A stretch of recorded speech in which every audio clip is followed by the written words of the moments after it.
Hello hi नमस्कार, मैं हूं अनोखा अंकित और क्रिकेट वीकली के एक और एपिसोड में आपका स्वागत है। शो को बिल्कुल स्ट्रेट फॉरवर्ड तरीके से शुरू करूंगा और अगर बीते हफ्ते को मैं केवल एक शब्द में डिफाइन करूं तो वो होगा डिसअपॉइंटिंग। जी हाँ जी, बीते पिछले हफ्ते को क्रिकेट की दुनिया में इसी एक शब्द से मैं डिफाइन कर सकता हूं। जो कुछ लखनऊ वर्सेस बैंगलोर मैच के बाद हुआ वो टीवी पर देखना बिल्कुल भी अच्छा नहीं था। ऑल्दो कुछ लोगों को लग सकता है ये ड्रामा है, सस्पेंस है, स्क्रिप्ट है, जो कुछ भी है, लेकिन ये रवि शास्त्री ने खुद ESPN क्रिक इन्फो को एक इंटरव्यू में कहा है कि जो कुछ टीवी पर हुआ है ये गलत है। एंड एक लाइव मैच के दौरान मैच खत्म होने के बाद और उन्होंने ये भी बोला है कि दोनों पार्टीज को, BCCI को और प्लेयर को बैठ करके इसको निपटाना चाहिए और ये भी कहना चाहिए कि ऐसा हम आगे टॉलरेट नहीं करेंगे। जिन लोगों को बात पता है उन लोगों को ठीक है, बट जिन लोगों को नहीं पता है मैं कॉन्टेक्स्ट आपको दे सकता हूं। कॉन्टेक्स्ट ऐसा है कि विराट कोहली और अफगानिस्तान के नमीमुल हक के बीच कुछ बात हो रही थी। वो क्लियर नहीं है बात क्या हो रही थी, ऐसा लग रहा था वो नॉर्मल जो है वो मैच के बाद ग्राउंड से जो है वो बाहर जा रहे थे। तभी गौतम गंभीर आते हैं, पहले नमीमुल को अपनी तरफ खींचते हैं जो कि अफगानिस्तान के खिलाड़ी हैं। उसके बाद विराट कोहली के साथ जो है उनकी बहस हो जाती है और अगर मीडिया रिपोर्ट्स की माने तो इस बहस में जो पहले बात ऐसे उठती है कि गंभीर पूछते हैं क्या बात हो रही थी, तो विराट कहते नहीं मैं तो बात कर रहा था, कह रहे तुमने गाली दी है। तो गंभीर ने ये भी बोला कि तुमने इसको गाली दी मतलब मेरी फैमिली को गाली दी। तो विराट कोहली ने कहा कि आप अपनी फैमिली को संभालिए, अपने खिलाड़ी को संभालिए। अमित मिश्रा ने बीच बचाव किया और एक प्लेयर ने और जो है वो बीच बचाव किया है। I think so that KL Rahul ने भी बीच बचाव किया है। मगर मैं कुछ भी हो, मैं गौतम गंभीर से बहुत डिसअपॉइंटेड हूँ। आप एक सीनियर खिलाड़ी हैं, पहली चीज आप मेंटोर हैं। अगर आप इस तरह के मेंटोर होंगे तो किसी टीम का क्या मनोबल होगा। दूसरा जो बात सामने निकल के आ रही है, जो लोग कह रहे हैं कि ये हो सकता है ये गौतम गंभीर के अंदर की एक जो है आग जो है, वो वैसे भी एग्रेसिव खिलाड़ी हैं। उनकी कमेंट्री में आप देख लीजिए, कुछ और पुराने इंसिडेंट्स देख लीजिए, तो कहीं ना कहीं विराट कोहली का जो स्टैचर है उनसे भी थोड़ा वो अनकंफर्टेबल है कि एक खिलाड़ी इतना ज़्यादा पावरफुल, इतना ज़्यादा लोगों के बीच लोकप्रिय, ये मेरे शब्द नहीं है, ये जो लोग कह रहे हैं ये वो निकल के आ रहा है। इवन मेरे को ये लगता है एक पार्टी में आप हैं, ठीक है, आप या तो उस पार्टी में रहें या आप क्रिकेट में रहें। ये मैं स्ट्रांग बिलीव करता हूं। आपको क्रिकेट और पॉलिटिक्स नहीं जोड़नी है। और कहीं ना कहीं ये उस पार्टी का जो एक रिफ्लेक्शन है वो गौतम गंभीर में वो मुझे नजर आया कि जिस तरह से वो पार्टी बिहेव करती है कुछ वैसा ही बिहेवियर गौतम गंभीर का मुझे नजर आया। मैं विराट कोहली को भी कहना चाहूँगा कि उनका एग्रेशन काफ़ी ज़्यादा है, मगर जिस तरह से मैंने 1-2 आर्टिकल पढ़े वहाँ पर यही मुझे नज़र आया कि विराट कोहली कंसिस्टेंट हैं अपने एग्रेशन को लेकर के। इसकी शुरुआत कैसे होती है मैं बता देता हूँ। बैंगलोर खेलने जाती है टीम लखनऊ की और वहाँ पर लखनऊ मैच हरा देती है बैंगलोर को, और गौतम गंभीर जो है वो ऑडियंस को वो मुंह पर उंगली रख के साइलेंट का इशारा करते हैं, शांत रहिए। तो ये वहाँ से शुरुआत होती है और उसके बाद ये यहाँ तक आ पहुंचती है कि भाई वो इसके बाद तो 100% फीस भी काट दी गई गंभीर और विराट कोहली की। बट एक तरह से एक मुफ्त का मैच हो गया वो इन दोनों के लिए। तो और एक मगर ये गुस्सा और इसलिए भी है, अगर हम इसे पॉलिटिक्स से थोड़ा साइड कर दें, विराट कोहली से अगर साइड कर दें, तो ये गुस्सा शायद ये भी जायज़ करता है कि आप 127 जैसा टारगेट आप चेज नहीं कर पाए, वो भी अपने ही घर में, क्योंकि आपकी ही होम कंडीशंस हैं वो एक तरीके से। तो ये भी एक फ्रस्ट्रेशन दिखाता है। इवन मैं ये कहता हूँ बारिश भी हुई थी उस मैच में और एक लो स्कोरिंग जो है वो मैच था या फिर जिसको लखनऊ हार गया। तो ये इस हफ्ते का बहुत बड़ा टॉकिंग पॉइंट है। ये कितना आगे खींचेगा इसके और कॉन्सिक्वेंसेस होंगे, कहाँ तक ये खींच पाएगा, किसको स्ट्रेट फॉरवर्ड आना पड़ेगा, बीसीसीआई खुद आएगा या दोनों खिलाड़ी आपस में आके इस मामले को सुलझाएंगे। तो ये बहुत सारे जो है सवाल हैं जो भविष्य में हमको मिलेंगे और हमें ढूंढने चाहिए और कोशिश ये करनी चाहिए कि इस मामले को रफा दफा किया जाए, सेटल किया जाए और इस तरीके से सेटल किया जाए कि आगे ऐसा कम से कम लाइव टीवी मैच के दौरान हमको देखने को ना मिले। दूसरी सबसे बड़ी खबर, और ये चिंता मैं हर बार जो है आप लोगों के सामने बताता रहता हूं कि मैं क्यों ये बात बोलता रहता हूं। जब आपके पास WTC है, इवन एशेज इंग्लैंड और ऑस्ट्रेलिया के खिलाड़ियों के लिए लाइन पर लगी है, ऑस्ट्रेलिया के साथ हमें वर्ल्ड टेस्ट चैंपियनशिप खेलनी है, इस साल हमें वनडे का वर्ल्ड कप खेलना है, तो आपको IPL जैसा लुक्रेटिव जो कि सिर्फ मनी बेस्ड है खेलने की क्या जरूरत है। इसका उदाहरण केन विलियमसन ने देख लिया, उनका वनडे चला गया, ठीक है। बेन स्टोक्स, आर्चर, खैर आर्चर तो फिट हो गए बट उनकी पिटाई बहुत ज़्यादा हुई है, वो रिदम में नहीं है। अब उनका ये परफॉर्मेंस कहीं उनको एशेज में खेलने को मिलेगा कि नहीं, ये सवाल खड़ा करता है। बेन स्टोक्स तो एक अलग ही मसला है, बट करंट जो मसला है जयदेव उनादकट का कंधा और इवन KL राहुल की इंजरी। KL राहुल पूरे IPL सीजन के लिए बाहर हो गए हैं और हो सकता है वर्ल्ड टेस्ट चैंपियनशिप से भी बाहर उनको होना ना पड़ जाए। वही हाल जयदेव उनादकट का है।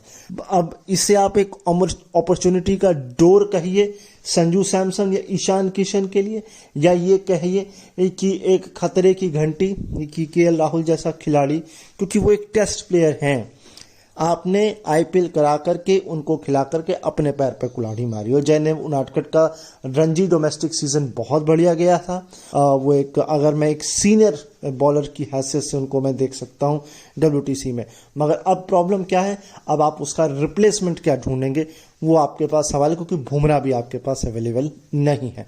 इसीलिए कहता हूं, इसीलिए कि IPL जैसे टूर्नामेंट्स आपको इन बड़े टूर्नामेंट्स को ध्यान में रखकर नहीं कराने चाहिए। मगर नहीं, कहाँ फ़र्क पड़ता है इंटरनेशनल क्रिकेट से, कहाँ फ़र्क पड़ता है देश के लिए खेलने से। आपको खेलना है पैसे के लिए तो फिर दिल खोल के खेलिए, कोई नहीं रोकने वाला। तीसरी बड़ी खबर, शब्बिन इस्माइल, ये साउथ अफ्रीका की वो खिलाड़ी हैं जिनका डंका बोलता है इंटरनेशनल क्रिकेट में, बट अब नहीं बोलेगा क्योंकि उन्होंने रिटायरमेंट ले ली है इंटरनेशनल क्रिकेट से। सबसे तेज ये गेंद फेंकती हैं, सबसे बढ़िया बॉलिंग इनकी शायद वर्ल्ड कप में भी है, तो हम मिस करेंगे इस खिलाड़ी को, शब्बिन इस्माइल। और वैसे भी साउथ अफ्रीका क्रिकेट के एक निचले स्थान के बाद ऊपर भी वो उठा है, अब वो उनको ये रिप्लेसमेंट भरनी पड़ेगी। शब्बिन इस्माइल का रिप्लेसमेंट कौन होगा, कितना उसमें प्रोसेस लगेगा, ये सवाल है। अगली बड़ी खबर जो बीते हफ्ते की थी, मैं अभी IPL पर पूरी तरीके से नहीं आ रहा हूं, मैं वो खबरें भी आप पे लूंगा, मगर जो मुझे टॉप की खबरें नजर आ रही हैं मैं उस पर बात कर रहा हूं। तो अगली जो टॉप की खबर है वो ये है कि तकरीबन 2011 में लास्ट सीरीज जीती थी पाकिस्तान ने न्यूजीलैंड के खिलाफ, ODI सीरीज की बात कर रहा हूं। उसके बीच 6 ODI सीरीज हो चुकी हैं और अब जाकर के 12 साल बाद पाकिस्तान को ये सौभाग्य प्राप्त हुआ है कि उसने न्यूजीलैंड को ODI सीरीज हराई। अब इसके 2-3 कारण हैं। पहली बात तो ODI क्रिकेट होता कितना है, ये सबसे बड़ा सवाल है। दूसरा, बीते कई सालों में पाकिस्तान की सरजमी पर मैच ही नहीं हो रहे थे, तो जो होम एडवांटेज वाला सिस्टम है वो न्यूजीलैंड को मिल रहा था और अब पाकिस्तान को मिला है। और तीसरा, कहीं ना कहीं जो सीनियर खिलाड़ी हैं कुछ, वो IPL में खेल रहे हैं, चाहे वो कॉनवे का नाम ले लीजिए, कुछ और खिलाड़ियों का नाम ले लीजिए, ये एक प्रॉब्लम है। तो प्रॉब्लम्स न्यूजीलैंड के साथ है क्योंकि पाकिस्तान को वो एक्सपोजर मिल ही नहीं रहा है, वो IPL नहीं खेल रहे हैं, तो उनकी तो मजबूरी है कि उनको खेलना पड़ेगा। लेकिन अपनी नेशनल ड्यूटी छोड़कर न्यूजीलैंड खिलाड़ी जो IPL खेल रहे हैं, ये उसका नतीजा है। तो अगर फुल स्ट्रेंथ के साथ न्यूजीलैंड खेलती तो शायद रिजल्ट कुछ और हो सकता था। बट ऑल दो कॉन्ग्रेचुलेशंस टू पाकिस्तान कि आपने 10-12 साल के बाद एक्चुअल में न्यूजीलैंड को हराया, जो कि मुझे ऐसा लगता है कि New Zealand is better team than Pakistan. But recent time में मैं खास तौर से 2016 जो चैंपियंस ट्रॉफी का जो मैच है 2016-17 में जहां पाकिस्तान ने इंडिया को हराया, उसके बाद से पाकिस्तान बदला है, बहुत ज़्यादा चेंज हुआ है। और न्यूजीलैंड का जो चेंज है वो 2015 से पहले ब्रेंडन मैकमिलन के एरा से ही शुरू हो चुका था, 2012-13 से। बट वो उछाल पर आया, फिर वो नीचे के क्रम में आया, मगर अब वो वापस ऊपर जा रहा है। उसके पास खिलाड़ी हैं अच्छे खासे, बट वही प्रॉब्लम है, कुछ काउंटी चैंपियनशिप खेल रहे हैं, कुछ IPL खेल रहे हैं, तो वो फुल स्ट्रेंथ से वो नहीं खेले। तो ये कुछ बीते हफ्ते की खबरें थी, जहां विराट कोहली और गंभीर सागा, जो कि बहुत डिसअपॉइंटिंग है। 2 खिलाड़ियों का इंजर्ड हो जाना, वो भी स्टार इंडियन खिलाड़ियों का, डिसअपॉइंटिंग है। न्यूजीलैंड का वनडे सीरीज को हार जाना डिसअपॉइंटिंग है। और समिन इस्माइल का इंटरनेशनल से क्रिकेट से संन्यास लेना डिसअपॉइंटिंग फैंस के लिए है, एटलीस्ट कि वो एक स्टार खिलाड़ी को नहीं देख पाएंगे अब आगे खेलते हुए इंटरनेशनल क्रिकेट में।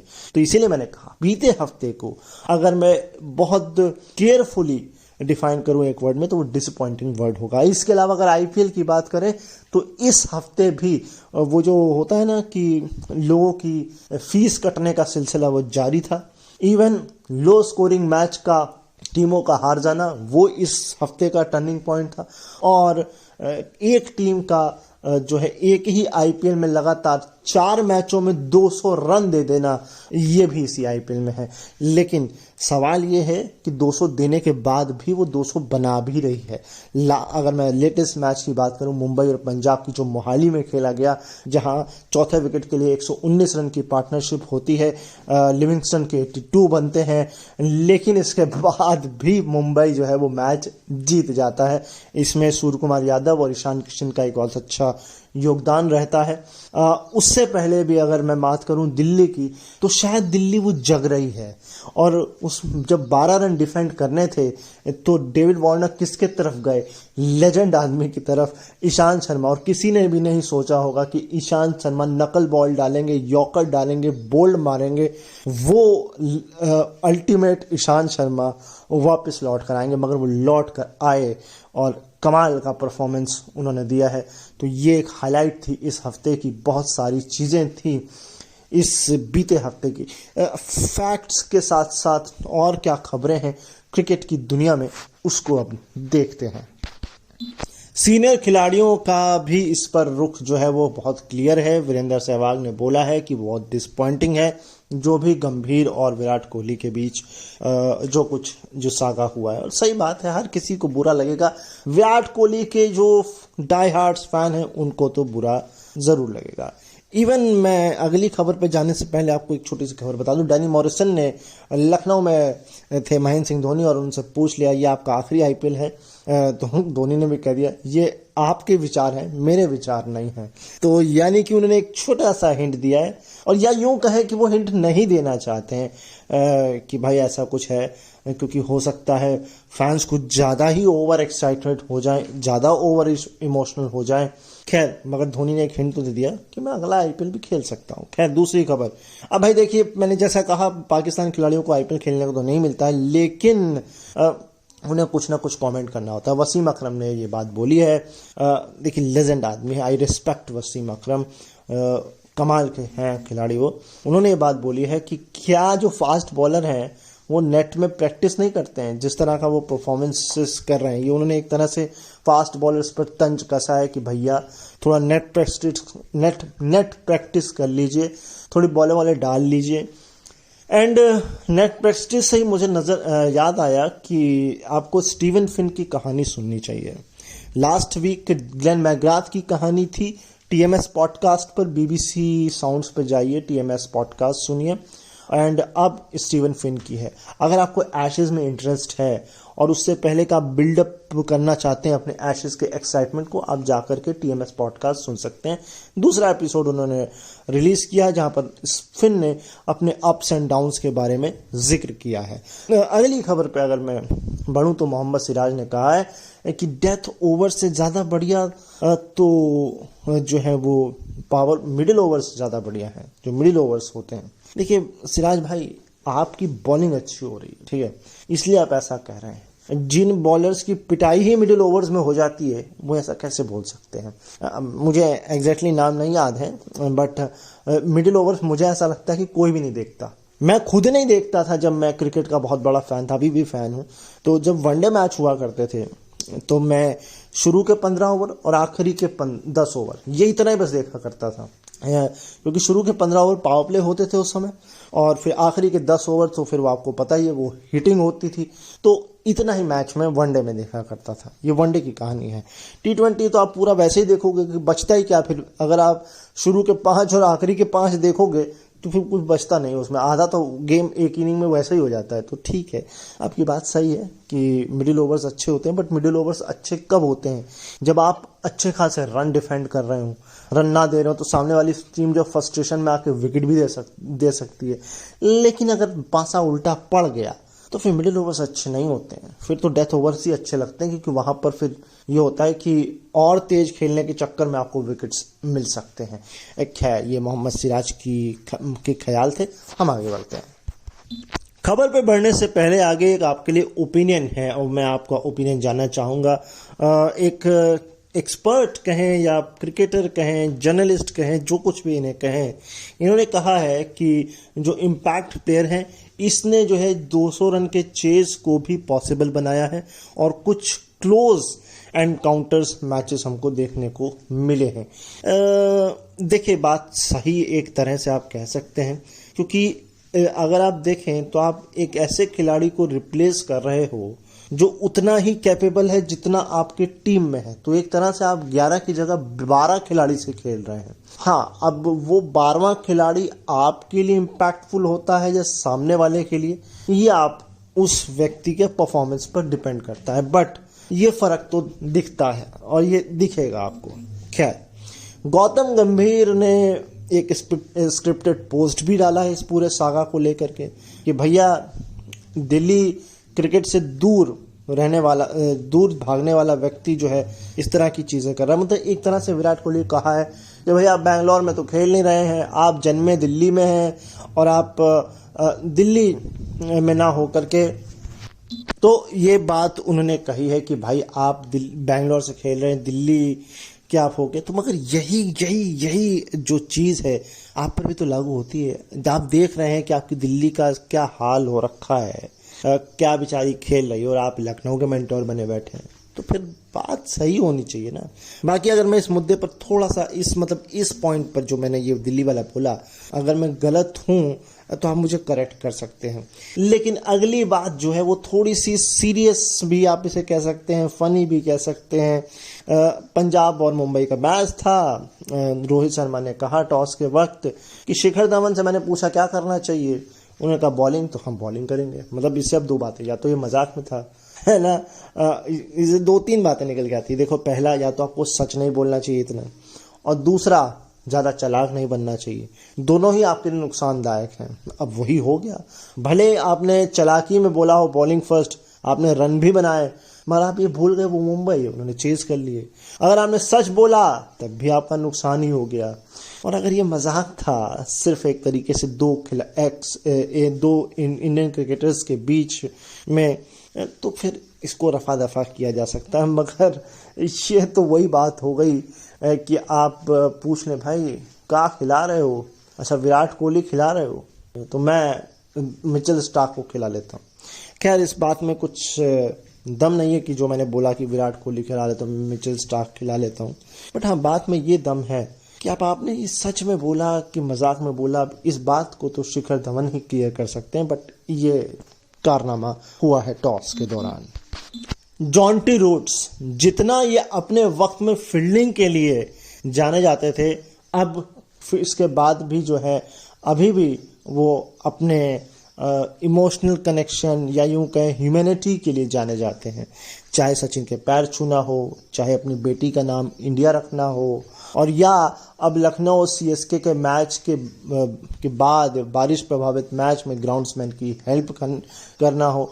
मतलब जॉन्टी रूट्स फील्डिंग या क्रिकेट के बाद भी क्रिकेट से इन्वॉल्व हैं और पूरी तरह से ग्राउंडेड पर्सन है और देखकर अच्छा लगता है। कमाल के व्यक्ति हैं जॉन्टी रूट्स।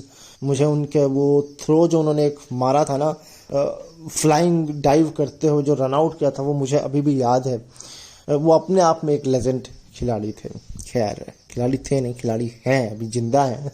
हाँ, ऑल दो अब क्रिकेट पिच के पीछे से, या यूं कहें बैटिंग बॉलिंग फील्डिंग नहीं बल्कि कोचिंग के नज़रिए से जो है वो टीम को स्ट्रॉन्ग करते रहते हैं। खैर, कमाल है। अगली बात यह है कि भाई सूर्य कुमार यादव पर कभी भी जो है वो भरोसा मुंबई इंडियंस का डगमगाया नहीं है, ये बात कैफ ने बोली। और ये बात इस बात को सीमेंटेड तब करती है, आप बुरे फॉर्म से चल रहे हो और आपको कहा जाए बेटा आप कप्तान बन जाओ, इससे ज्यादा भरोसा कौन ही देगा आपको कि हाँ ठीक है बेटा, प्रॉब्लम है, आपका परफॉर्मेंस नहीं हो रहा है, लेकिन हमें भरोसा है आप पर, आपकी नेतृत्व की काबिलियत पर। और इसको देखते हुए क्या पता आप पर अगर हम कॉन्फिडेंस दिखाएं और आप अपनी कॉन्फिडेंस से टीम को जीत दिलाएं तो आप में कॉन्फिडेंस आएगा। ये वही बात हो जाती है, इसको अगर आप बहुत आम भाषा में समझें कि एक नालायक लड़का क्लास में और उसको आप मॉनिटर बना दें, तो वो ये कोशिश करता है कि यार मुझ में कुछ तो क्वालिटी है जो मुझे मॉनिटर बनाया गया, और वो अपनी नालायकगिरी छोड़ करके जो है वो अच्छा मॉनिटर बनने की कोशिश करता है। यही सेम तरीका मुंबई का भी है। उन्होंने भी कप्तान बनाया, कहा कि बेटा तुम में काबिलियत है बट थोड़ा रफ पैच चल रहा है, पर्पल पैच चल रहा है तुम्हारा, ठीक हो जाएगा। और ठीक हो भी गया है कुछ हद तक, तो ठीक है, इट्स ओके। तो कैफ की बात कुछ गलत नहीं है, बिल्कुल सही है। तो एक्स क्रिकेटर की लिस्ट में सुनील गावस्कर का भी नाम है। उन्होंने भी बोला है कि गौतम गंभीर और जो कोहली के बीच हुआ, इसका सोल्यूशन है कि सस्पेंड कुछ मैचेस के लिए कर देना चाहिए। आप देखिए यहाँ पर एक ओपिनियन आ जाता है, ये एक ओपिनियन पोल आ जाता है। रवि शास्त्री का कहना है कि भैया दोनों खिलाड़ियों को जो है बैठा करके बातचीत करनी चाहिए, और गावस्कर का कहना है कि कुछ मैचेस का सस्पेंशन करना चाहिए। आपको क्या लगता है? मैं ट्विटर पर ये पोल जरूर डालूंगा और आप उस ट्विटर पोल के जरिए जो है अपना जवाब दे सकते हैं। ऑल्दो जब तक मैं डालूंगा तब तक जो है पोल एंड हो गया हो, खैर कोई बात नहीं है, बट आप फिर भी आप इसका जो है इस्तेमाल कमेंट बॉक्स में ज़रूर कर सकते हैं कि आपको क्या लगता है। और ज़्यादा हो तो आप मुझे अपने जवाब मेल के थ्रू या फिर इंस्टाग्राम के थ्रू भी भेज सकते हैं, मैं आपके जवाबों को लेने की पूरी कोशिश करूँगा। वहीं डेल स्टेन ने भी कहा है कि जो ईशांत शर्मा ने जो बॉल डाली, वो जो नकल बॉल डाल के जो आउट किया ना भाई, शायद विजय शंकर को किया था, हाँ विजय शंकर को ही किया, वो कमाल था, वो देखने के लिए लाजवाब था। वाकई में मैंने देखा नहीं, बट वो जो आवाज आई ना स्टंप पे साउंड होने की, गजब। ईशांत शर्मा वापस आए हैं और क्या बैंग ऑन वापस आए हैं।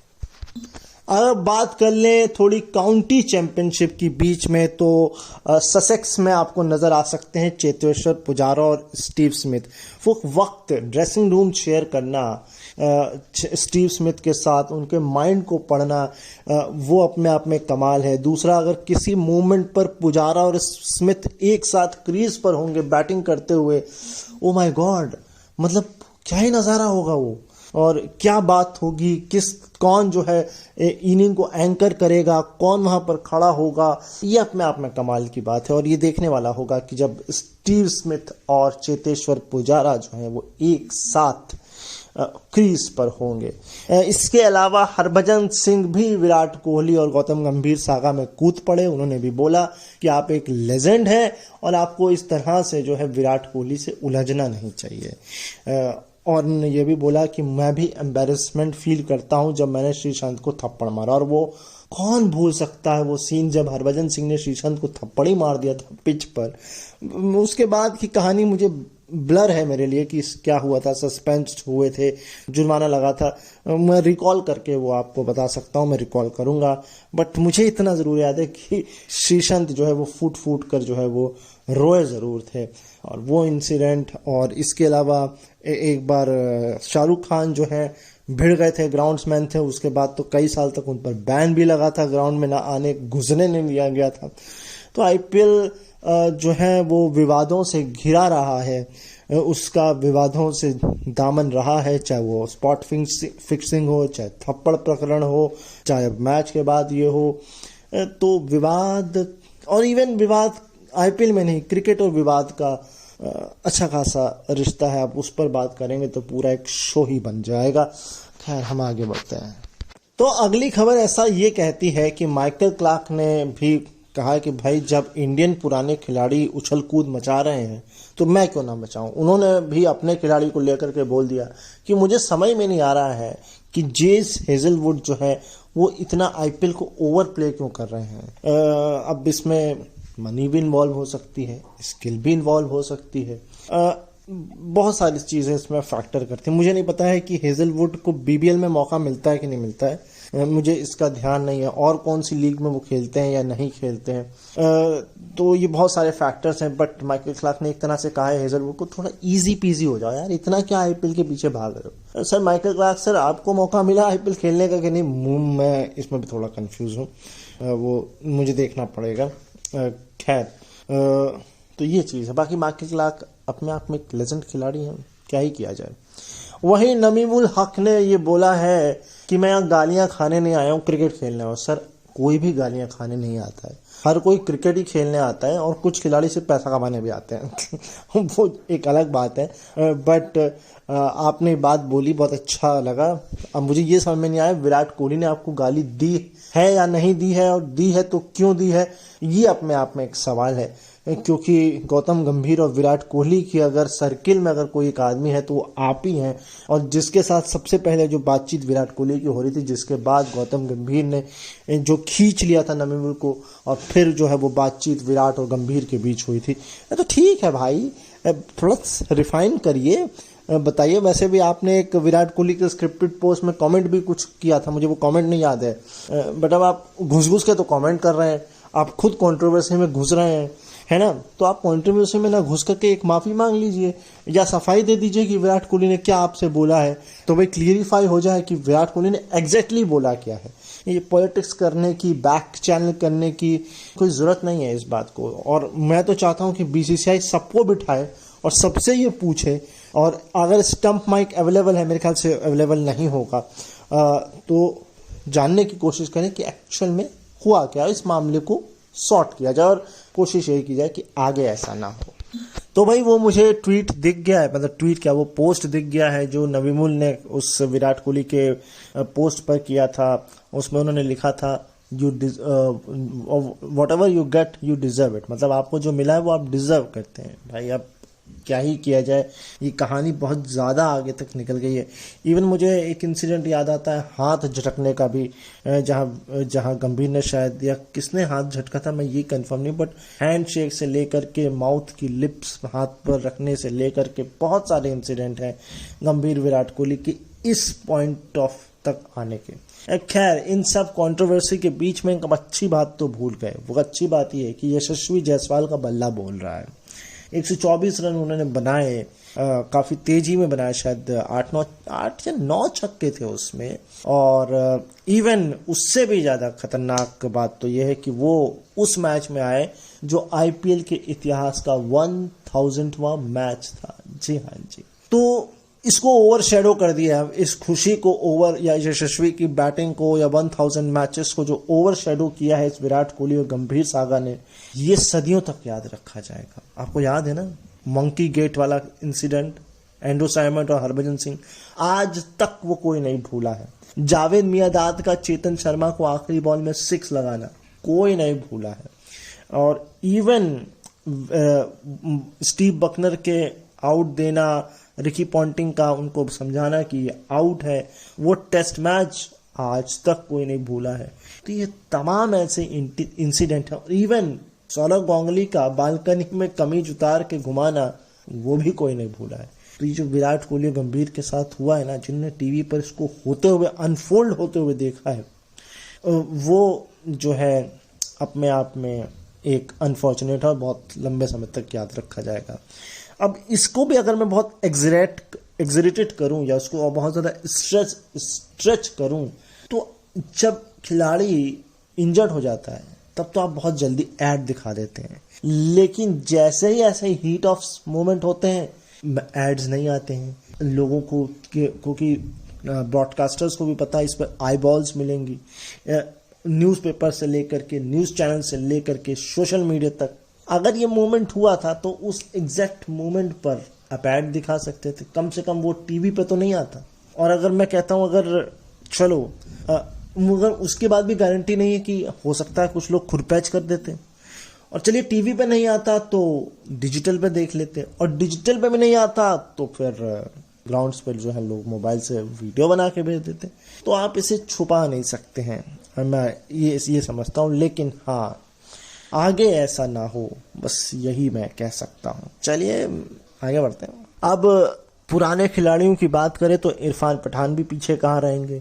उन्होंने भी बोला है दिनेश कार्तिक को लेकर कि दिनेश कार्तिक ने पिछले 8 मैचेस में अपने आप को एक बार भी प्रूफ नहीं किया है, और वो बैंगलोर के लिए एक तरह से फिनिशर के लिहाज से रखे गए हैं। खैर, अब सही बात तो है, गलत तो बोला नहीं इरफान पठान ने, मगर ऐसा लगता है कि दिनेश कार्तिक को अब कह देना चाहिए कि भाई हम भी जो है अब कमेंट्री करेंगे, और आप कमेंट्री अच्छी करते हैं, भविष्यवाणी अच्छी करते हैं, बट कार्तिक का ये भी प्रॉब्लम है कि वो बहुत ज़्यादा इमोशनल हैं क्रिकेट को लेकर के, और बहुत ज़्यादा मेहनत भी करते हैं।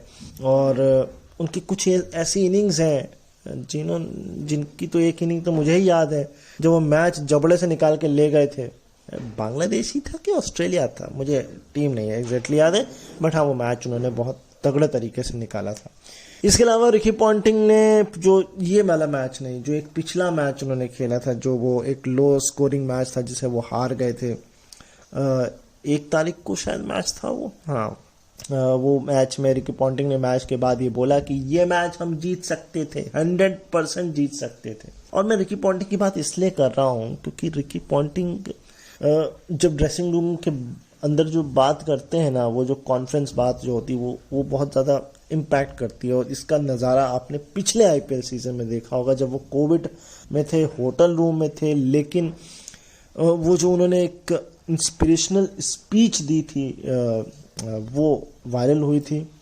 तो वो जो बोलते हैं ना कि एक ग्रेट माइंड है रिकी पॉन्टिंग, मुझे वो उन्होंने ठीक है कंट्रोवर्सीज की हैं, इंडिया के खिलाफ की हैं, और भी ग्राउंड्स में की है, लेकिन कहीं ना कहीं उनका माइंड बहुत शार्प है, बहुत अच्छे बैट्समैन है, उनकी मुझे बैटिंग पसंद है, उनकी लीडरशिप क्वालिटीज़ मुझे पसंद है। तो ठीक है, Ricky Ponting is a good leader, it's a great leader and A fantastic player. RCB ने जो है रिप्लेसमेंट किया है डेविड विली का, वो किया है केदार जाधव। बट मैं ये सोच रहा हूँ डेविड विली का रिप्लेसमेंट आपने एक इंडियन प्लेयर से किया है, ये मुझे बात पची नहीं। अब इसके 2 कारण हो सकते हैं, या तो इंटरनेशनल प्लेयर अवेलेबल नहीं है, और या दूसरा आपकी नज़र थोड़े पार की नहीं है, आपको बहुत माइक्रोस्कोप लेकर खोजना पड़ेगा, या तो कि कोई इंटरनेशनल खिलाड़ी अवेलेबल है या नहीं, या फिर ये भी हो सकता है वीज़ा क्लियरेंस, ट्रैवल, और फिर उसके बाद उसको पैसा, चीज़ें फलाना ढिमाका, तो वो आपने सोचा इससे बढ़िया है इंडियन प्लेयर को बुला लो, ज़्यादा खर्चा नहीं होगा। जिसे कॉस्ट कटिंग का भी आप नाम ले सकते हैं। वहीं हरभजन सिंह ने डेविड वार्नर को लेकर ये बोला है कि भैया ये प्रेजेंटेशन में जब भी आते हैं दूसरे खिलाड़ियों की बात करते हैं, भैया आपने क्या किया है। मगर हरभजन जी की इस बात से मैं इत्तेफाक नहीं रखता हूँ, जो कुछ भी अभी तक किया वो डेविड वार्नर ने ही किया है भाई। आप खुद स्कोर कार्ड देख लें, 40 50 50 50, अगर वो 50-40 भी ना बने तो फिर क्या होगा। मतलब मुझे लगता है किसी मैच में 100 पहुंचेगा दिल्ली की, नहीं मेरे को नहीं लगता। बाकी आप एक्सपर्ट मुझसे ज़्यादा है, क्रिकेट आपने भी खेला है, देखा है, इवन थप्पड़ भी मारा है ईशांत शर्मा सॉरी श्रीशांत को। मगर ये तो मैं इससे बिल्कुल इत्तेफाक नहीं रखता कि डेविड वार्नर दूसरे खिलाड़ियों की बात कर रहे हैं। उन्होंने क्या किया, देखिए उन्होंने किया है तभी वो दूसरे खिलाड़ियों की बात कर रहे हैं। और दूसरे खिलाड़ियों को मोटिवेट करने के लिए भी, या एक तरह से टॉन्ट सरकाज़म वे में उन्हें बोलना पड़ता है। मगर हाँ ये बात सच है कि आप उन्हें प्रेस कॉन्फ्रेंस में ना लेके जाएं, मतलब प्रेजेंटेशन में ना लेके जाएं, उसे आप ड्रेसिंग रूम में लेके जाएं, बोले देखिए भैया आपकी ये गलती, आपको यहाँ सुधारना चाहिए, आपको वहाँ सुधारना चाहिए। बट आपको पता है डेविड वार्नर खुद मेंटल बैटल से जूझ रहे हैं, उनका बल्ला चल रहा है बट वो उतनी शान से नहीं चल रहा है। वो बैटल कर रहे हैं कि उनको ऑस्ट्रेलिया में अब आके मिलेगा क्रिकेट में मौका कि नहीं मिलेगा, उन्हें कब संन्यास लेना चाहिए कि क्रिकेट और कंटिन्यू करना चाहिए। तो उनके साथ भी बैटल्स हैं। और इन ये बैटल्स अगर आपको एक खिलाड़ी के बारे में जानना है तो मैं आपसे रिकमेंड करूंगा एक बार फिर कि आप जाके टीएमएस पॉडकास्ट में स्टीवन फिन का जो इंटरव्यू है, जो लेटेस्ट एशेज एडिशन में जो सेकंड एपिसोड उन्होंने निकाला है, उसको जाके चेकआउट करें। आपको वहां से पता लगेगा कि एक खिलाड़ी कितना जूझता है अपनी परफॉर्मेंस को लेकर के जब वो बहुत लो पे होता है और उस लो से वो कैसे निकलता है। ये कहानी स्टीवन फिन ने खुद अपनी ज़बानी बयां की है। संजय मंजरेकर ने भी कुछ बोला है। उन्होंने बोला है कि पहले महेंद्र सिंह धोनी जो है वो टीम को मैनेज करते थे, इस बार वो खुद को भी मैनेज कर रहे हैं। हाँ नहीं भाई, उनको प्रॉब्लम हो रहा है, फिटनेस इश्यूज हो रहे हैं, और दूसरा उनको मैनेज ये भी करना पड़ रहा है कि भाई बताना पड़ रहा है कि मैं अगला सीजन खेलूंगा कि नहीं भाई, मगर वो तो नई बात नहीं, वो उनको हर सीजन में मैनेज करना पड़ता है, बताना पड़ता है। लेकिन हाँ, उनका फिटनेस प्रॉब्लम हो रहा है। अब भाई उम्र हो रही है, लेकिन उम्र हो रही है मतलब जेम्स एंडरसन भी है, वो तो फास्ट बॉलर है। खैर कोई बात नहीं। वहीं डिवॉन कॉनवे ने भी बोला है कि हमें लकी है कि महेंद्र सिंह धोनी हमारे कप्तान हैं और वो मुझे बहुत अच्छे से बैक कर रहे हैं, मतलब एक तरह से मेरा बड़ा अच्छा ख्याल रख रहे हैं एज ए क्रिकेटर। नहीं सही है। अब बेन स्टोक्स को कितना फायदा हो रहा है और बेन स्टोक्स और महेंद्र सिंह धोनी के बीच क्या बातचीत हो रही है ड्रेसिंग रूम में, ये किसी इंटरव्यू में अगर सुनने को मिले, चाहे बेन स्टोक्स की ज़बानी या महेंद्र सिंह धोनी की ज़बानी, तो बहुत अच्छा लगेगा कि एक्चुअल में बेन स्टोक्स और धोनी के बीच ड्रेसिंग रूम में हुआ क्या, पका क्या, बना क्या, क्या स्ट्रैटेजीज हुई, क्या बातें हुई, चुटकुले वुटकुले हुए कि नहीं। क्योंकि बेन स्टोक्स काफ़ी रिलैक्स और महेंद्र सिंह धोनी बहुत रिलैक्स, और दोनों के सेंस ऑफ ह्यूमर कमाल के हैं। मुझे याद आता है किसी खिलाड़ी ने बोला था कि बेन स्टोक्स नहीं बोला था, किसी खिलाड़ी ने शायद बोला था कि हम मैच हार गए साउथ अफ्रीका के साथ, और वो आते हैं ड्रेसिंग रूम में, बेन स्टोक्स कहते हैं चलो गाइस गोल्फ खेलने चलते हैं। वो सारे खिलाड़ी कह रहे हैं क्या हुआ भाई, साथ में कौन मैच हारे और ये कह रहे हैं गोल्फ खेलने चलते हैं। मतलब वो ऐसा उनका माइंडसेट है कि अरे ठीक है हार गए, छोड़ो पीछे, छोड़ो उस बात को, आगे बढ़ते हैं, इंजॉय करते हैं, माइंड को रिफ्रेश करते हैं, फिर नेक्स्ट मैच पर काम करते हैं। तो वो है, ऐसा नहीं कि आए खड़े हो गए ड्रेसिंग रूम में और कहे तुमने ऐसा नहीं खेला, तुमने वैसा नहीं खेला, हमने ये गलती की। हो गया ठीक है, हार गए ना, ठीक है। यही वजह है, यही माइंडसेट है कि वो हारने से नहीं डरते हैं। उन्होंने बेन स्टोक्स ने खुद ये बोला है कि हमें हारने का डर नहीं है, मगर हमें एक एंटरटेनमेंट क्रिकेट खेलना है और हमें हर मैच को जीतना है। कहीं ना कहीं वो ड्रॉ भी नहीं कराना चाहते हैं टेस्ट मैच, और ये जो एशेज आने वाली है यही इस बात का गवाह बनेगी कि एक्चुअल में होता क्या है। क्या जो क्रिकेट इंग्लैंड खेलता आ रहा है पिछले 1 साल में, क्या वही क्रिकेट खेलेगा? और अगर वही क्रिकेट खेलता है तो एशेज बहुत कमाल की होगी। अगर दोनों फॉर्मेट को देखा जाए एशेज की, होम और अवे, तो होम में 2001 के बाद से कभी भी इंग्लैंड हारी नहीं है, और यानी कि यूँ कहें कि ऑस्ट्रेलिया जीती नहीं है। और वही अगर अवे में बात करें तो 2010 के बाद से इंग्लैंड वहाँ पर जीती नहीं है, यानी कि ऑस्ट्रेलिया हारे नहीं है। तो कहीं ना कहीं 2000 मेरे ख्याल से 10 है कि 13 है, मेरे ख्याल से 10 ही है जहाँ तक नहीं, हाँ, क्योंकि 13 में मैं अभी तो सुन ही रहा था जो हुआ था स्टीवन फिन का इंटरव्यू थोड़ी दिन पहले बल्कि, तो मेरे ख्याल से 2013 से 10 साल हो गए वहाँ पर ऑस्ट्रेलिया को हारे हुए अपने घर में, और इंडिया और इंग्लैंड को अपने घर में हारे हुए तो 20 साल हो गए हैं एशेज की। मतलब वो हारा ही नहीं है, मतलब ऑस्ट्रेलिया अपने घर में नहीं हारा है और इंग्लैंड अपने घर में नहीं हारा है, मतलब एक दूसरे के घर में जाकर दोनों लोग जो है वो हार जाते हैं, ऐसा सीन है। वसीम जाफर जो कि पंजाब के कोच, उन्होंने एक बात बोली और वो उनकी बात ही जो है वो अलग उलट पुलट हो जाती है। कैसे? वो ऐसे उन्होंने कहा है कि वो दिन चले गए जब सब कुछ ओपोनेंट के हाथ में होता था और बाकी जो है मेन टीम क्लूलेस होती थी। लेकिन सर ये अभी भी ओपोनेंट के हाथ में क्लूलेस ही है। जो मुंबई और पंजाब का मैच हुआ, मतलब आप 200 बनाकर भी हार गए, आप डिफेंड नहीं कर पाए, तो कहीं ना कहीं ओपोनेंट के हाथ में ही सब कुछ था। अब आपके हाथ में तो कुछ रहा ही नहीं, सब कुछ तो ओपोनेंट के हाथ में था। वहीं अनिल कुंबले ने कहा है कि वरुण चक्रवर्ती एक स्पेशल प्लेयर है, उन्होंने अपने एक्शन को सॉर्ट आउट कर लिया है। ठीक है, अच्छी बात है। एक्शन एक बहुत बड़ा मसला है और ये और कुछ लोग तो मिस्ट्री उनका जो एक्शन होता है जिनको समझ पाना ही बड़ा मुश्किल होता है। तो ठीक है, अच्छी बात है। वहीं लिटन दास कुछ फैमिली प्रॉब्लम्स के चलते वापस गए हैं केकेआर के, तो एक प्रॉब्लम है केकेआर के लिए। एंड इसके अलावा क्या खबर है, इसके अलावा एक खबर और है, और वो खबर ये है कि रवि शास्त्री ने संजू सैमसन की तुलना जो है धोनी से कर दी है। ये आपने किस खुशी में किया है मुझे नहीं समझ में आया। मैं ये कह नहीं सकता हूँ। नहीं, मेरे ख्याल से ये बात किसी और खिलाड़ी ने भी बोली थी कि हमें ऐसा लगता है कि हाँ, चहल ने शायद बोली थी, यस, युजवेंद्र चहल ने भी बात बोली थी। तो कहीं ना कहीं अगर संजू सैमसन में क्वालिटी अगर आपको धोनी की लग रही है तो फिर केएल राहुल के साथ क्यों जा रहे हो यार? सीधे संजू सैमसन के साथ जाओ हैं, और फिर आप उसे कप्तान भी बना सकते हो।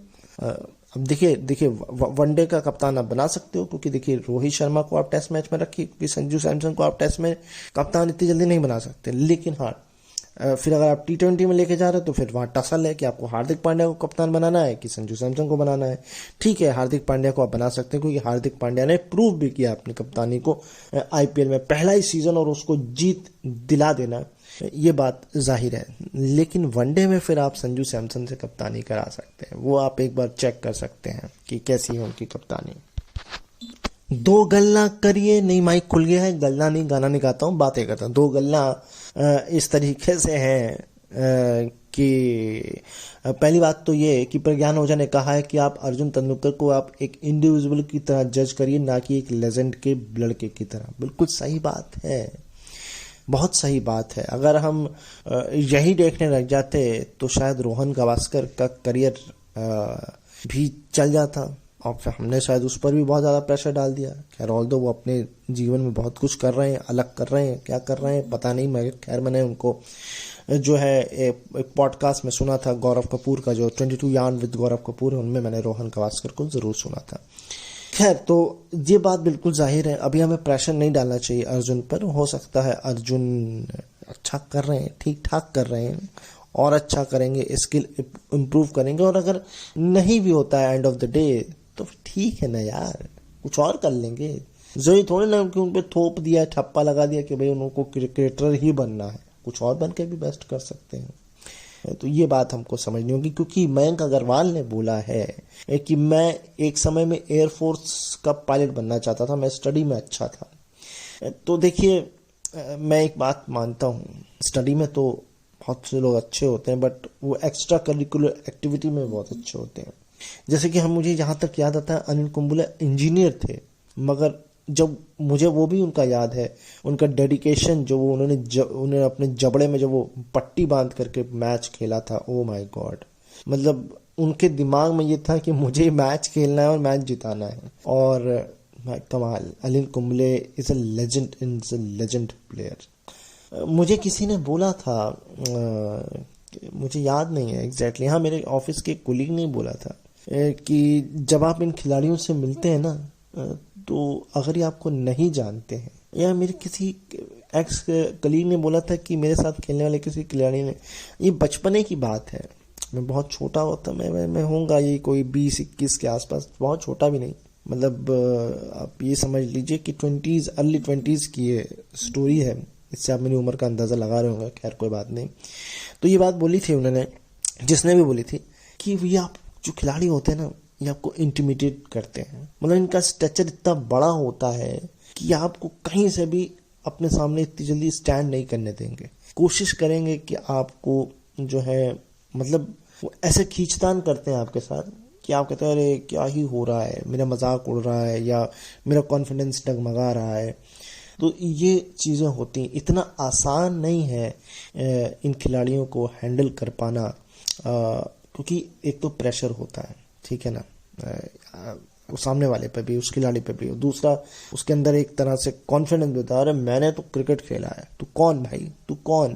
तो अगर आप बहुत क्लियरली देखेंगे ना, मैं देखिए, मैं ये नहीं कह रहा हूँ, मैं मजाक नहीं कर रहा हूँ या उनकी बुराई नहीं कर रहा हूँ, मैं ये कह रहा हूँ आप भी अपने फील्ड पे होते हैं तो आप भी यही करते हैं। जब आपको लगता है कि नहीं यार, मुझे इससे किस तरह से इसको डील करना है, बहुत इजी पीजी डील करना है, फ्रेंडली डील करना है, या थोड़ा सा ईगोइस्टिक या यूं कहे थोड़ा सा superior, egoistic is not a right word, superior view करना है और उसके कॉन्फिडेंस को देखना है कि इसका कॉन्फिडेंस शेक होता है कि वहीं रहता है। तो ये कहीं ना कहीं जो है ये खिलाड़ीज जो है या जो सेलिब्रिटीज हैं ये कोशिश करते हैं। और कुछ सेलिब्रिटीज ऐसे होते हैं जो आपको ईज करते हैं, रिलैक्स रिलैक्स चिल पिल, मैं भी एक आम इंसान हूँ, आम इंसान की तरह बिहेव करो, ज़्यादा उछलो नहीं, है ना। और वो आपको ईज करते हैं क्योंकि वो खुद भी ग्राउंड पर रहते हैं और आपको भी ग्राउंड पर रखते हैं। इसका मतलब ये नहीं कि कुंबले ग्राउंड पर नहीं है, वो ग्राउंड पर हैं, वो लेजेंड हैं, बट मैं सब आपको नॉर्मल। मुझे याद है मैंने एक बार विराट कोहली ने वीरेंद्र सहवाग से बात की थी फ़ोन पर और मैंने उनसे पूछा, उनको मैंने 2 कप्तान ऑप्शन में दिया, आपको किन की कप्तानी अच्छी लगी? तो उन्होंने दोनों छोड़कर हंसते गए अनिल कुंबले। मैंने कहा देखा, बिल्कुल हिला कर रख दिया ना। उन्होंने बिल्कुल ही वही ऑप्शन ही डिफरेंट चुना, देखिए स्ट्रेट ऑफ द, तुरंत स्ट्राइक करके उन्होंने ये कहा कि ये बात अखबार में जानी है और अगर मैं कप्तान अगर इन दोनों में से चूज करता हूं तो फिर इस पे बातें उठ सकती हैं। तो उन्होंने तीसरा नाम निकाल के जो है वो मुझे दे दिया। तो ये होता है, ये करते हैं खिलाड़ी, इंटिमिडेट आप करते हैं, बट वो एक पॉजिटिव वे में होता है, उसे आप निगेटिव वे में ना लेके जाएं। खबर बताते हैं अगली कि जो मैंने आपको बताया था कि लिटन दास जो है वो घर जा चुके हैं कुछ पर्सनल प्रॉब्लम्स के चलते केकेआर की तरफ से। तो उनका रिप्लेसमेंट जो है वो जॉनसन चार्ल्स के तौर पर किया है केकेआर ने, बाकी बचे हुए आईपीएल को देखते हुए। इसके अलावा अगर हम एक फैक्ट की बात करें तो मोस्ट डक 15 में लेटेस्ट नाम जो जुड़ गया है आईपीएल में वो रोहित शर्मा का है। पहले सुनील नारायण का नाम था, दिनेश कार्तिक थे, मनदीप सिंह थे, ये नाम थे और अब इसमें रोहित शर्मा का नाम भी जुड़ गया है। दिनेश कार्तिक का नाम सुनकर थोड़ी हैरानी होती है कि 15 बार डक में आउट हुए आप आईपीएल में। खैर ओके फाइन, कुछ और फैक्ट्स देखते हैं। तो राजू कुलकर्णी एक इंडिया के जो है पूर्व क्रिकेटर हैं, उनको मौका मिला है 2 दशकों के बाद यानी कि 20 साल के बाद मुंबई टीम के मेन चीफ सेलेक्टर होने का। चीफ चेयरमैन बने हैं वो चीफ सेलेक्टर कमेटी के, तो यानी कि जो अब मुंबई का जो सिलेक्शन करेंगे वो ये करेंगे। वहीं आईपीएल से खबर ये है कि मोहित शर्मा भी 100 विकेट के क्लब में शामिल हो गए हैं, उन्होंने 100 विकेट जो है वो आईपीएल में छटक लिए हैं। तो ये कुछ खबरें हैं, अब आपको फैक्ट से रूबरू करा रहा हूं मैं। एशिया कप में हो सकता है आपको, जो क्रिकेट का एशिया कप है उसमें नेपाल भी इस बार आपको दिख जाए खेलते हुए, क्योंकि वो एक तरह से क्वालिफायर के जो है वो क्वालिफाई कर चुका है लगभग, उस पर फाइनल मुहर लगना बाकी। और अभी मुझे पता है कि नेपाल जो है वो कई मायनों में फेमस चल रहा है, जहां पर इंडिया वुमेन्स जो ब्लाइंड क्रिकेट है वो पहली बार उन्होंने नेपाल के साथ बायलैटरल सीरीज भी खेली है T20 की।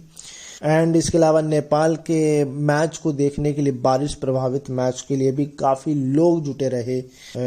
उनकी सीरीज होती रहती है छोटी मोटी कंट्रीज़ के साथ, छोटी मोटी कंट्री मैंने बोला है, तो लोग इंतज़ार कर रहे थे मैच हो, तो काफ़ी लोग जो है ग्राउंड पर डटे हुए थे कि भाई वैसे ही हमको मैच नहीं देखने को मिलता है, कुछ देखने को मिल ही जाए। तो यह है नेपाल क्रिकेट की अंदरूनी कुछ खबरें, या यूँ कहें ब्लाइंड क्रिकेट की। अब मैं तो हर बार एडवोकेट करता हूं कि हमें ऑफिशियल ऑडियो राइट्स कैबी को दे देने चाहिए कि भाई आप एक ऐसा रेडियो स्टेशन चला रहे हैं जो विजुअल इम्पेयर्ड के लिए काम कर रहा है और आप इधर उधर भटकते रहते हैं, आप एक बार भी ट्राई नहीं करते हैं कि चलिए कुछ नहीं तो सही आप ऑडियो राइट्स हमको दे दें, ताकि हम आपके जितने मैचेस हैं सारे उसकी कमेंट्री कर सकें, उसकी post match pre match matches analysis कर सकें, खिलाड़ियों का इंटरव्यूज ले सकें।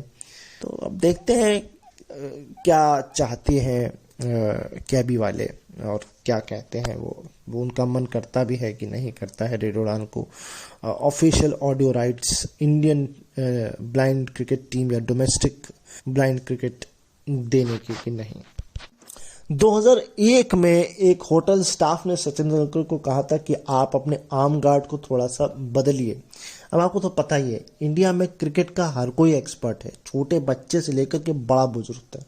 खैर, वो एडवाइस काम कर गई सचिन तेंदुलकर को, और कुछ ऐसा ही अजिंक्य रहाणे अब जो डोमेस्टिक सीजन आने वाला है उसमें अपने आर्म गार्ड के साथ करने वाले हैं। इस पर अगर आप बहुत और डिटेल में जानना चाहते हैं तो मैं आपको रिकमेंड करूंगा कि आप स्पॉट स्टार, जो कि द हिंदू का स्पोर्ट्स सप्लीमेंट है, उसको जाकर आप उसका एक एक्सप्लेनर वीडियो ये कहें या आर्टिकल आप कहें, आर्टिकल मैं कहूँगा, वो आप जाकर के चेकआउट कर सकते हैं। आपको बहुत ज़्यादा उस पर डिटेल जानकारी मिल जाएगी कि ये जो इक्विपमेंट्स होते हैं, चाहे वो बल्ले का जो हैंडल है कितना बड़ा होना चाहिए। आपको याद है बीच में बल्ले चले थे जिनका हैंडल लंबा था और बैट छोटा था। सचिन तेंदुलकर जो है वो बल्ला भारी लेते थे। मैंने तो यहाँ तक अपने बचपन में सुना है जो ब्लेड्स होते हैं मोटे पतले, वो भी बहुत ज़्यादा डिपेंड करते हैं आपके बल्लों पे, है ना। इसके अलावा डूक बॉल हो गई, कुकाबुरा बॉल हो गई, और ये बहुत सारे स्पोर्ट्स इक्विपमेंट्स होते हैं जो बहुत छोटी छोटी जो माइनर्स चीज़ें होती हैं वो आपके क्रिकेट को निखारती भी और बर्बाद भी कर सकती हैं। तो वो ये आप जाकर के ज़रूर चेकआउट करिए कि आर्म गार्ड, जो बहुत ज़्यादा क्रिकेट लोग हैं जिनको क्रिकेट में अपना करियर बनाना है, वो इस आर्टिकल को जाकर ज़रूर एक बार चेकआउट करें कि आर्म गार्ड कैसे होने चाहिए, है ना। और थोड़ा आप यूट्यूब पर भी रिसर्च कर सकते हैं कि कुछ हो सकता है एक्सपर्ट्स ने डाला हो कि कौन से आर्म, क्योंकि देखिए बॉल आपको आर्म गार्ड ज़रूरी है, ख़ास तौर से टेस्ट मैच में आपको आर्म गार्ड बहुत ज़रूरी है, क्योंकि आपको बहुत लंबे समय के लिए बैटिंग करनी होती है, और अगर बॉल कोहनी में लग गई या हाथ पर लग गई, रिस्ट पर लग गई, तो फिर तो आप दर्द से तो चिल्लाएंगे, उसका जो रिकवरी पीरियड होता है वो भी लंबा होता है।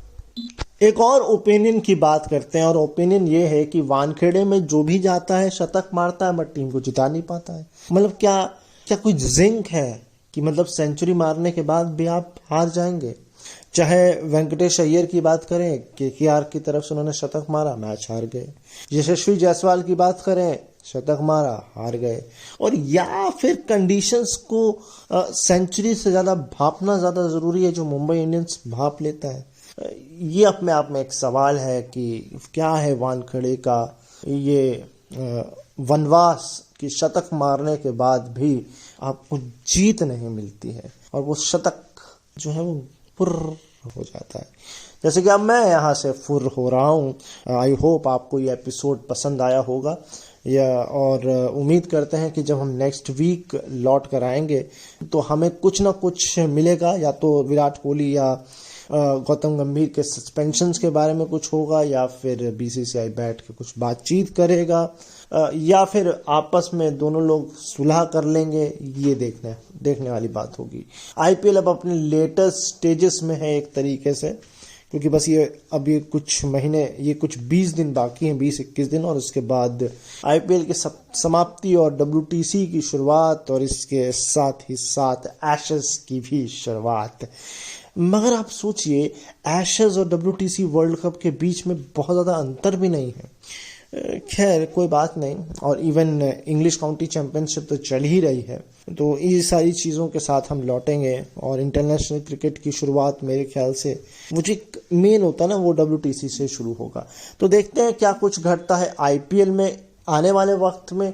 कौन बनता है विजेता इस बार का, क्या रिकवर होते हैं केएल राहुल और जयदेव उनादकट, इनकी जगह रिप्लेसमेंट किसको किया जाता है, क्या कुछ होता है, ये सब हम अब अगले हफ्ते देखेंगे। आप अपना ख्याल रखिए। गर्मी बहुत ज़्यादा तो नहीं है, क्योंकि बहुत ज़्यादा जगह जो है, कुछ अगर वेस्ट बंगाल और अगर हम झारखंड को छोड़ दें तो लगभग जो है बारिश का माहौल चल रहा है जगह जगह। बट वो कह रहे हैं कि वो भी थोड़ी जल्दी ख़त्म हो जाएगा, गर्मियाँ जकड़ेगी और इस बार गर्मियाँ पड़ेंगी। मुझे ऐसा नहीं लगता कि गर्मियाँ पड़ेंगी, मुझे तो ऐसा लगता है कि ये गर्मी का सीन ही ख़त्म हो गया है देश में से। अब सिर्फ बरसात होगी और सर्दी होगी, फिर सर्दी होगी, फिर बरसात होगी, बाकी कुछ कह नहीं सकते। मैं गलत भी हो सकता हूँ। तो अपना ख्याल रखिए, मुझे अपने दिलों में याद रखिए। We will meet next time, next Sunday, जहाँ हम एक बार फिर आपसे क्रिकेट की दुनिया की खबरों को लेकर के हाजिर होंगे, फैक्ट्स भी होंगे। थोड़ा सा चेंजेस मैंने किए हैं, पहले आपको मैचेस बता रहा था, अब देखिए आईपीएल के मैचेस बताने का कोई मतलब है नहीं। है ना। तो फिर वो आप खुद ही समझ सकते हैं। मैं मिलता हूँ आपको नेक्स्ट वीक, तब तक अपना ख्याल रखिए, मुझे अपने में याद रखिए। Bye bye.